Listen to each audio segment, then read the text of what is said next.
Tingin nila sakit artista yung mga pag-imik. Yung sa akin ay hindi tumamapit, siya ay no limit. Matigas lang akong style na masyadong mainit. Normal kasi aking karisma, di ko na ipilit. Tingin nila sakit artista yung mga pag-imik. Yung sa akin ay hindi tumamapit, siya ay no limit. Matigas lang akong style na simple lang naman mag-trip at di ganun kakaiba. Ang mahalaga lang sa akin, normal na sa kanila. Kasi ang dahilan ko, pag ako nagsalita, hindi ako nangangako, gusto ko ginagawa. Gumawa ng gimmick sa mga tao, kakaiba mag-approach. Pa nagpainit sa entablado, kulang na lang mag-apoy. Pag ako nang isip, panigurado sa palad ko may rason. Pag ako umasling, yung mindset ko milyones yung ambisyon. Kaya pinatulang ko kung ano-ano ng ira yung akin ang binato. Sa ginawa ko na tira para lang mapansin mo. Kahit di na ako sumikat, total lamang antok eh. Hindi nagpatalo sa higa, madalas man laging puyat. Patuloy lang nagbata sa aking pagsusulat. Eh di napagod magsikap para picture umangat. Pangalan ko bumigat sa industriya ng rap na matagal ko ng pangarap maasam.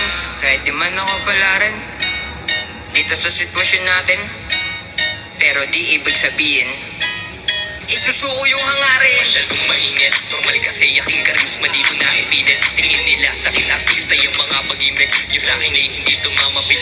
Thank you all for watching this here video. Please like and subscribe.